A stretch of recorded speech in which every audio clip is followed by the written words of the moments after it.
Hello and welcome to Unleashed, the show that explores how to thrive as an independent professional. I'm your host, Will Bachman, and I'm really excited to be here today with Michael Wise, who is a Green Beret, former Green Beret, and a former McKinsey alum, and now doing executive coaching. Michael, welcome to the show. Well, thanks so much for having me. So, Michael, we both spent some time in the military. You were in much better physical condition than me at any time in my life. I'm as a submarine officer, we typically were more limited in our physical fitness opportunities. But so I maybe just start with. I mean, I want to hear what you did when you were a Green Beret in the Army. Sure. So I started in the Green Berets as an enlisted man, and I was a medic on the team. And so the role I played there was basically the doctor where there is no doctor. And I got just enough training in all the different specialties that I could be dangerous and be useful in some situations. And so during my first two deployments to Afghanistan, I served as the team medic versus the junior medic and as a senior medic, and ran a clinic. In addition to training indigenous forces, the primary mission of special forces is to work with indigenous forces to kind of accomplish a broader mission. And so whereas a traditional infantry battalion might take 500 people and put them on the ground somewhere, you could send a special forces ODA. That's what we call our teams, a dozen of us, and then we would interact with foreign forces to kind of accomplish to have a much lighter footprint, much less expensive footprint, and have ideally a similar impact. And so first two deployments were as a medic, serving in that capacity on the team. And then my last deployment, I was a warrant officer, so an assistant team leader and a team leader there. How does one become a medic? We similar thing on a submarine. We have a corpsman, as opposed to not having there's not a doctor on board. There's a corpsman who was awesome to have. Any kind of medical issues came up. What's the training like to become a medic? Did you have any medical training before you joined the military, or do they just give you all the training you need? So for me personally, when I was in the regular Army before I went to the Special Forces, I was a medic. So I had basic EMT training when I arrived into the Special Forces, into the training pipeline. But the training pipeline doesn't require you to have previous medical background, and so you go through a pretty rigorous selection process, and then once you're selected to undergo further training, they look at your aptitudes and scores and say, well, we're going to assign you this language, and we're going to assign you this specialty. And so for me, that was the language of Arabic, and my specialty was medicine. The other specialties on a team are weapons and engineering and communications that you can embark on early in your career. I didn't know that. And then, so how long is the medical training? I'm curious.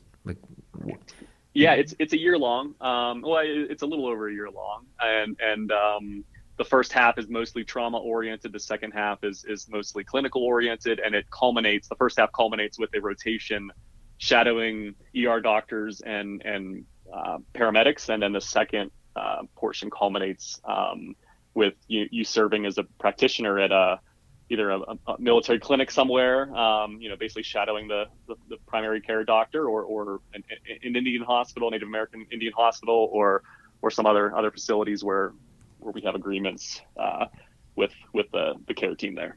Wow. Tell me about some of your experiences as a Green Beret, about some of the while you were deployed.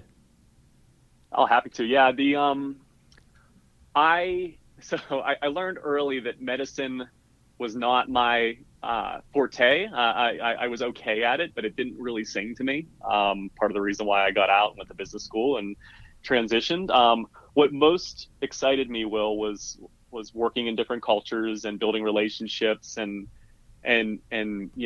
trying to make things work more efficiently and effectively and kind of doing the problem solving. And so as soon as I could, I delegated a lot of my medical responsibilities to a junior medic on the team, and then I spent as much time as I could on the more leadership aspect or in the strategy and operations aspect of it. And so, but yeah, the experiences, you show up, and you interface with your team, your in my case it was Afghanistan, so my Afghan counterparts, drink a lot of tea, build relationships, plan training, plan operations, go execute training, go execute operations, and kind of rinse and repeat. I was fortunate enough that for 2 straight deployments, I got to work with the same people. So when I showed up on the ground in 2011, I went to the same base. I shook hands with the same Afghan colonel and all the same Afghan officers, and I knew who I was working with, and they knew my name and I knew theirs, and there was a bit of a reunion there, and it was nice, and the rapport was already built in. And so that was generally the experience. How did that experience translate to your time at McKinsey?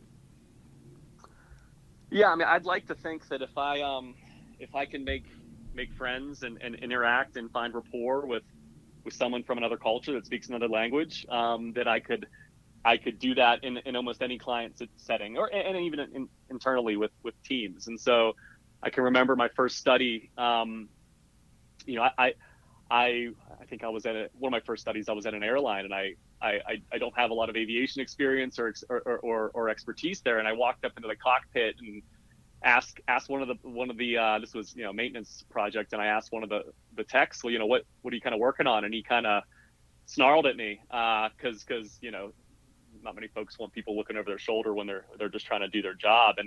And I was able to kind of use some of the skills that I learned, in the Green Berets, to kind of just build some rapport, ask him what was kind of going on with him, what mattered to him, what he thought about me being there.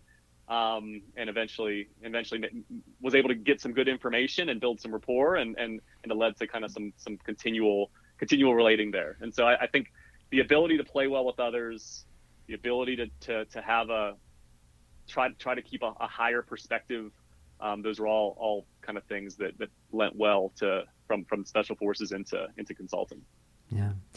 And now you've transitioned to coaching. Tell me about your current practice. Well, sure. I mean, so the path to get here, Will, was pretty rocky. I was really, I think I was good at managing teams and good at managing clients and having relationships there, but I didn't have a terribly good relationship with myself. And so my last deployment to Afghanistan in 2016, I actually left McKinsey to go to Afghanistan, and then I returned to McKinsey afterwards. I suffered from some real mental health challenges, PTSD and anxiety and depression, and I had to take some time away. And I, it was pretty complex for me. I had to kind of throw a lot of things at it to find some relief. And over the course of that, I'd like to think I have this military leadership skill set, and I have this McKinsey kind of business skill set, and then I developed a bit of a healing or practitioner skill set through my own healing journey, right? And so I as a coach, I like to think that I can bring to bear all those assets, both from I'm not by any means a therapist, but I'm good at listening, at naming what people are showing up with, and holding space for whatever folks are bringing to the table, whether that's they want to be more effective in their job, or they want to be a better husband or father, or whatever that may be.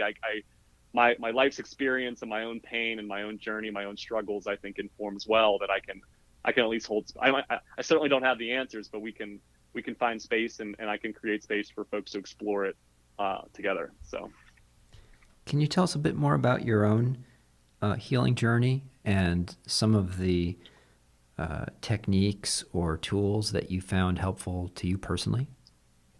Sure. So I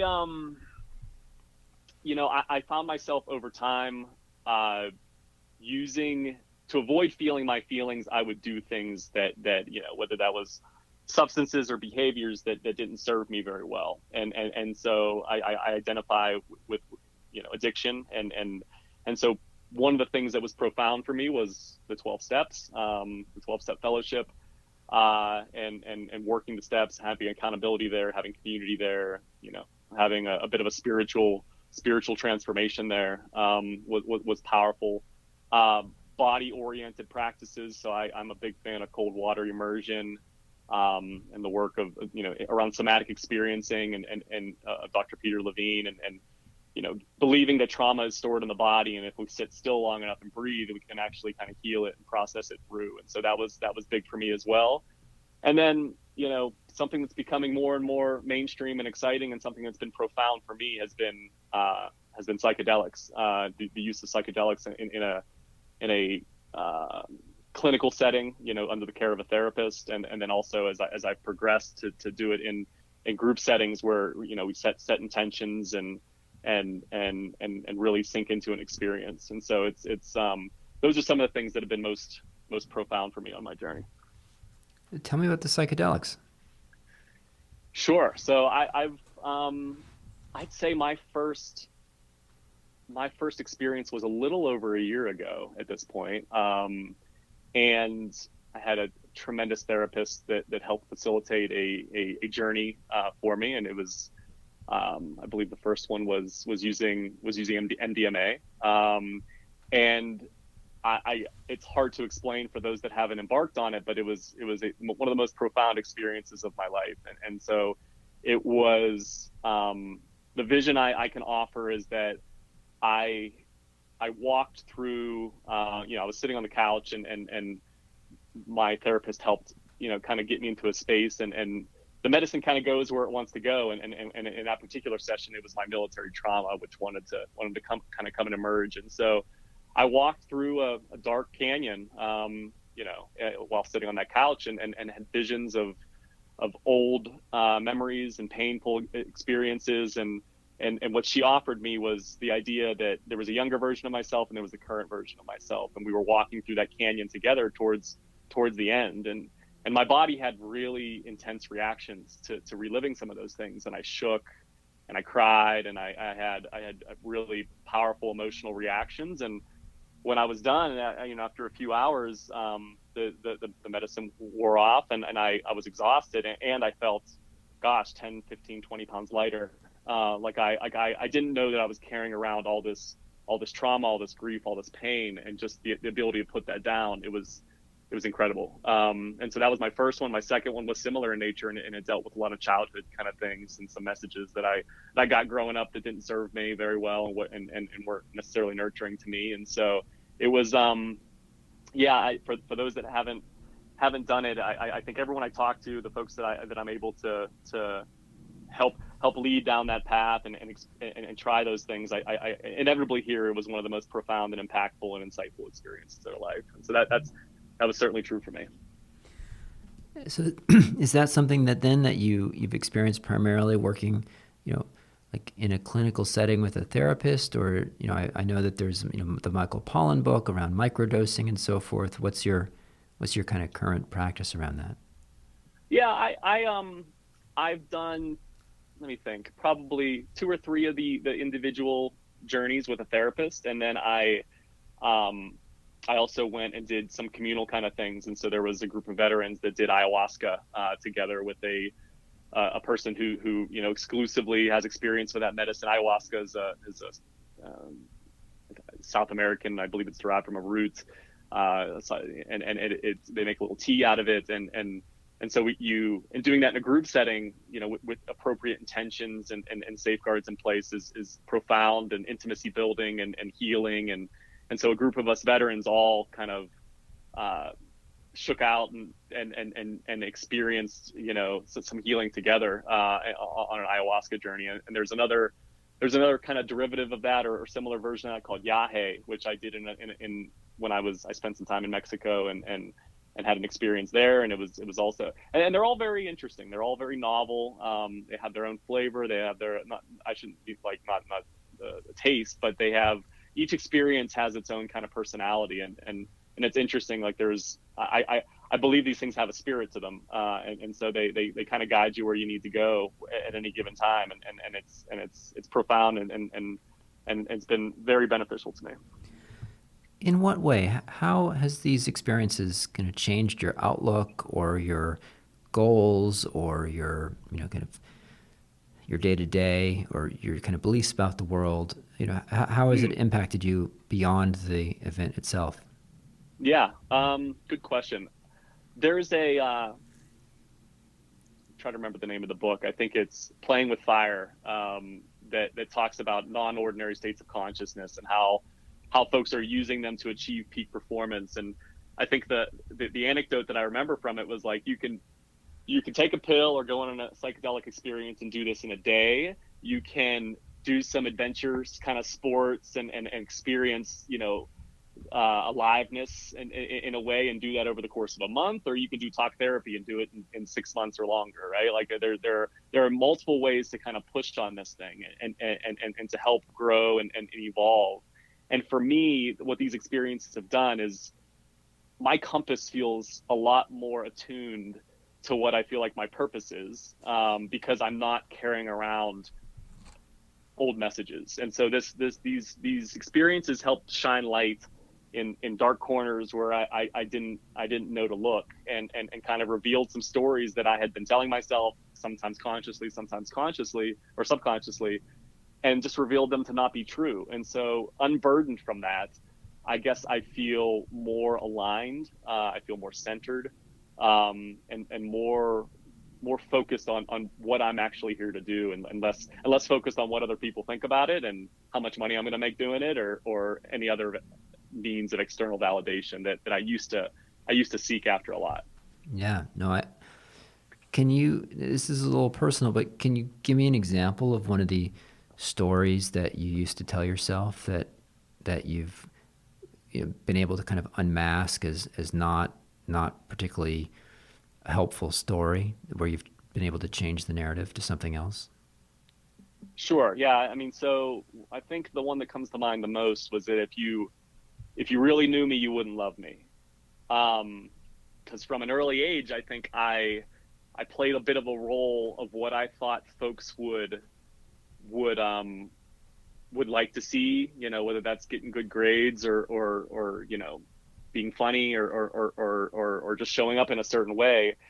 And so when I put on that mask, so to speak, I guess underneath, I didn't feel particularly lovable or likable. And so in my career, that like I put that mask on and I succeeded, but I felt more and more out of alignment over time. And so when I, in these therapeutic sessions and in all the work that I've done, I realized one of these core beliefs was that if you really knew me, that you wouldn't like me, you wouldn't accept me, you wouldn't love me.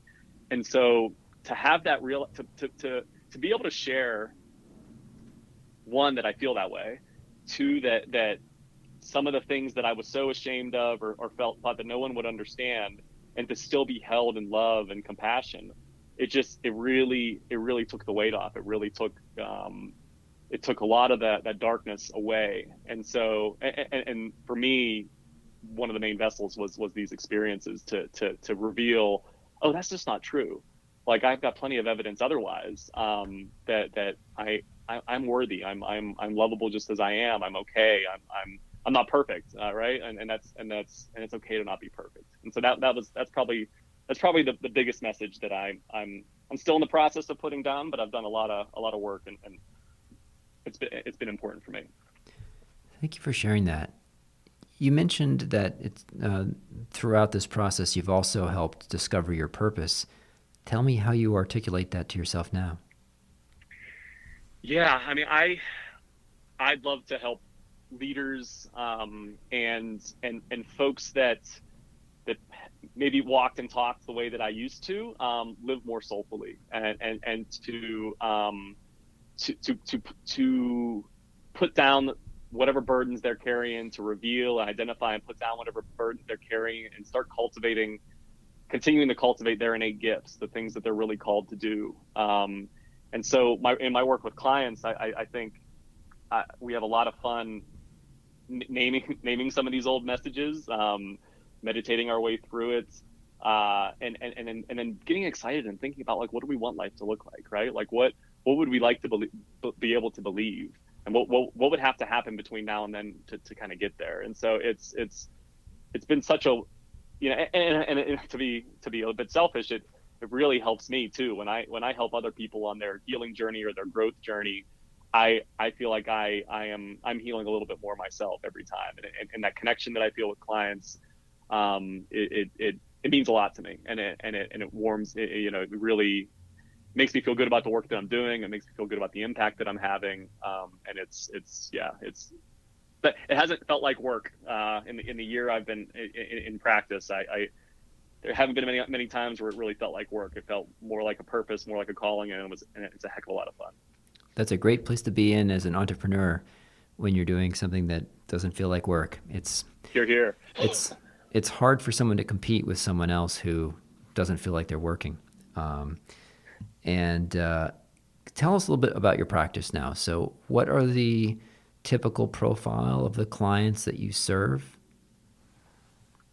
Yeah, sure. So I do end up serving a lot of military vets in business roles now. Some transitioning military vets, and then a lot of burnt out, overworked consultants. And there's plenty of us out there. And so folks that have used to enjoy the work in certain proportions, and as success often does, your plate gets overloaded, and you start to lose sight of things. And so the burnt out consultant crowd is right in my wheelhouse. And then any leader, I have a number of kind of C-level executive clients that are just trying to live more fully, right? Like they folks that have achieved whatever success they thought was going to make them happy, and they're looking for something else to figure out, like, what's it actually going to be? Because I thought $1 million, or I thought a title, or I thought something else would some people consciously think this, some people subconsciously think it, but folks that thought when they accomplished X, Y, and Z that they would be satisfied, and they get there and they're not. Those folks are right in my wheelhouse as well. What's your approach to coaching when you start working with someone? Do you have kind of the 10 blocks that you want to walk through in some kind of programmatic way? Is it very ad hoc where you just ask the person, okay, what do you want to work on? And then you kind of just sort of make it up as you go, or improvise, if you will, or like how's your approach structured? Sure. So I mean, it's very individualized. No two clients are the same, but I think some of the hallmarks of working with me are mindfulness. If folks aren't, whether that's prayer or meditation or some version of that, like I invite folks into some version of that. I think it's a great source of insight. And then a lot of values articulation, personal mission statements for folks that do have existing trauma. Like we find we can meditate or kind of do versions of talk therapy to and again, I'm not a therapist, but talk about those previous experiences and shine some light there and process those through. And so yeah, there's in an hour or an hour and a half with me, we'll draw some insights, but the real work comes from what the client is feeling compelled to do in the week or the 2 weeks following until our next session, right? And so sometimes that's writing a letter to yourself. Sometimes that's creating a vision board. Sometimes that's hey, I want to go and have a conversation with somebody that I've been putting off, or I want to go to the gym and I want to do these couple things. And I provide, if it's helpful to them, I can provide some accountability there, some connection there because when it helps to have somebody in your corner that knows where you want to go and can help you uphold that vision, because we all get busy. We all have overflowing plates. And so having someone that's advocating for you, I think, is a real asset to folks. Give me some examples, or you could either expound on the ones you listed or give some other ones of what are some of the exercises that you will suggest to your clients. Probably the most common question that clients will hear me ask them is, what are you feeling, and where do you feel that in your body? And to be able to train ourselves to identify emotions and identify sensations associated with emotions, because what I find in the Western kind of business mindset is we go on autopilot a lot, and we get out of alignment with checking in with ourselves. How are we feeling? What is our innate sense telling us to do? Like, we've got tremendous tools that have evolved over thousands of millions of years to give us these things, and we frequently turn away from them to go on autopilot and push hard to the next goal. And so I think the inviting to get back in touch with those things, right? And that's you know, and I can remember in my own journey, it could be quite frustrating to say, oh, I don't know what I'm feeling. I haven't actually asked myself this question. Um, but it's a common thing that I'll work with my clients to help them get more in touch with whatever it is most present for them, and to invite some of that out, because there's often other feelings attached that are sometimes more deeply lodged. And so it can take the form of a meditation as well, right? Where it's like, okay, if you feel pain in your chest, if you close your eyes and breathe into it a little bit, like, does it move? Does it shift? If you had to describe it, does it have a color? Does it have a shape? Does it have a texture? And that might sound a little kind of woo woo or strange to folks that haven't done it, but it's, if you indulge in it, I find that folks have an innate wisdom and an innate insight to identify which levers to pull and which roads to go down and which doors to open for their own healing. And so I'd like to think that I help invite some of the folks' own skills to come to light. You talked about, helping your clients discover their purpose and their values and so forth. What are some of the exercises or the interactions that you have to work on those sorts of issues? Mm-hmm. Yeah, I think there's that vision board, values articulation. I'm sorry. I What's a vision board? I'm sorry. Yeah, sure. Let me tell you. So I like to invite folks to select 5 to 10 images that represent how they would like to experience life. And so, and that can be, I had a client that put Matthew McConaughey on his vision board, and it was because it was the title of it, or the cover of his book, Green Lights. And that was because he just aspired to have what he described as, like, just his cool mentality, his calm demeanor, his ease. He seemed just, he judged that, not knowing Mr. McConaughey, but he judged that he had like an ease of being, right? And that was something that he was aspiring to. For some folks, that's the house they want to live in, or the car they want to drive, or the relationship they want to have. And the images don't actually have to make sense on the outside, but if it makes sense in the client's mind, that's what's most important. And if it's powerful to the client, that's what's most important. So selecting 5 to 10 images and then putting that up in your home, blowing it up and having it someplace where you actually commune with it. I believe that if we do that and we spend a little bit of time each day thinking about that and spending time with it and meditating on it, that we actually start to invite in those things, and we actually start walking towards those things. And so it can be a powerful exercise for folks. And in values articulation, affirmations for me are so simple and so difficult for some folks to do, but just having, the things that you're trying to cultivate, if that's, worthiness or effectiveness or whatever it is, you can articulate a few statements that just say, I am X, I'm lovable, I am worthy, I am a good leader, I am a compassionate leader. And just saying those things out loud and staring in the mirror, I recommend to a lot of folks, like, paste up some affirmations and put them on in your bathroom mirror. When you wake up in the morning, say them out loud. And just that exercise has been profound for a number of my clients. It's very simple. It's hard to do because it seems a bit silly, but it really, for a number of folks, and for me personally, it moves the needle. What are some of the other images that people have put on their vision board that kind of have stuck with you? A lot of them are nature-based, activity-based. I've seen a lot of mountains. I've seen pictures of their children. I've seen, an outdoor gym. I have an outdoor gym in mind because I love the idea of working out outside.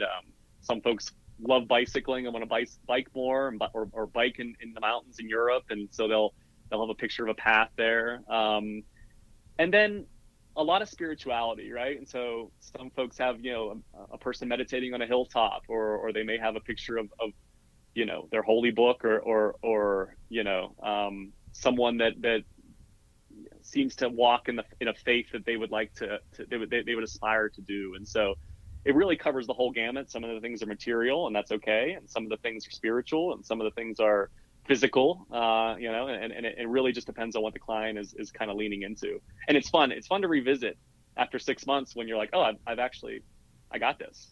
I can remember my own story. Like I made one about a year ago, and there was a house in the mountains and some animals, and and this year I moved to Montana, and I got a cabin in the mountains, and it's like, oh, I gotta revisit my vision board. I already have some of these things. Like, where do I what else do I would I like to experience in life? So it's Yeah, fun. did the vision board? You told me before we start recording that you were out cutting wood, right, for your I for got my your. first chainsaw. So, like, did the vision board include, driving with the pickup out to the national forest to get the wood for the fireplace? It did have a pickup truck because I lived in I lived in New York and I lived in LA, and for a while I didn't have a vehicle, and then living in LA, I wanted to have a hybrid that got great mileage, and but I lived in North Carolina too, and everybody in the Army, especially in the Special Forces, almost everybody has a pickup truck, and that was true for me, and so I've been yearning for a pickup truck, and it was actually this week I finally bought my pickup truck, and so yeah, things have come to fruition after putting them on the vision board. It's interesting the how it's also important to think about the things that had been on our truly physical or just even kind of mental vision board in the past that we've achieved, and we're often so often thinking about moving forward and what's the next thing, but it's also important to celebrate and savor a bit the fact that we have accomplished some of the things that we dreamed about 5, 10, or even 1 year ago. 100%, 100%, and that's the other thing. I have gratitude lists. Is something I picked up in the 12-step programs that I've offered to a few clients, and I think they get a lot out of, right. And so, because wherever you're at in life, right, if you can cultivate gratitude, if you can cultivate a sense of gratitude for what you have, um, even for the experience, even if it's not pleasant, right, to knowing that it's teaching you something. Let's not be blind to the pain or the discomfort, but an attitude of gratitude, a cultivation of gratitude is something that really helps folks along all the way. It makes things just a little bit easier. And so yeah, let's celebrate. Let's be grateful for getting some of these things on the vision board, and not be in such a rush to plug in 5 new versions of it, right? Because that in itself can be a bit of the same train that I'm trying to invite folks off of. So, Michael, if folks wanted to follow up with you to learn more about your practice or potentially even discuss, getting some help from you, where would you point them online? What's the best way to follow up?